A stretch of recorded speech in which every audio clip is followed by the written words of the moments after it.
Acts chapter 27. Now, Paul is going to sail for Rome. Remember, this isn't a cruise ship. He's a prisoner, right, on his way to Rome.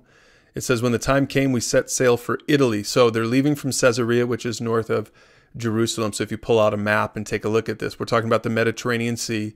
So they go north up around the island of Cyprus, and then they end up heading toward the island of Crete.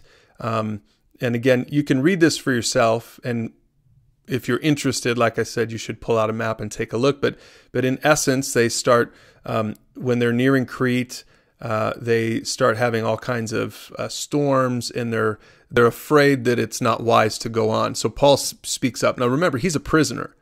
It says, men, I believe there's trouble ahead if we go on. Shipwreck, loss of cargo, and danger to our lives as well. But the officer in charge of the prisoners listened more to the ship's captain and the owner than to Paul, which makes sense. And since Fair Havens, which was a city on Crete, was an exposed harbor, a poor place to spend the winter, most of the crew wanted to go on to Phoenix, farther up the coast of Crete, and spend the winter there.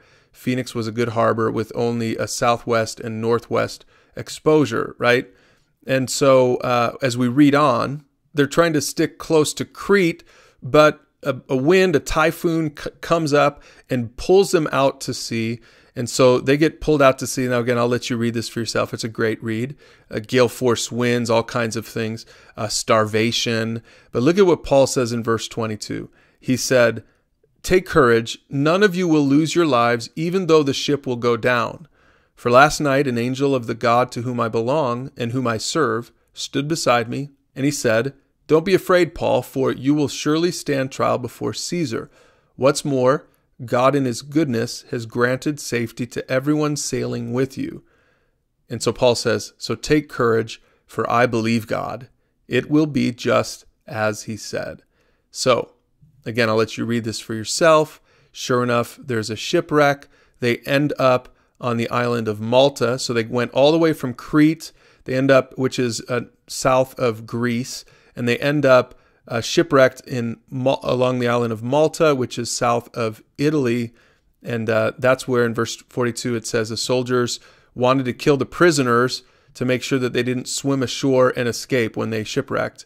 But the commanding officer wanted to spare Paul, so he didn't let them carry out their plan. And then he ordered all who could swim to jump overboard first and make for land. So just pay attention that just what Paul said would happen is exactly what did happen, because God is real, and he was real 2,000 years ago, and he's real today. So you're ready to read Acts chapter 27. We'll see you tomorrow for the last chapter, chapter 28 in the book of Acts.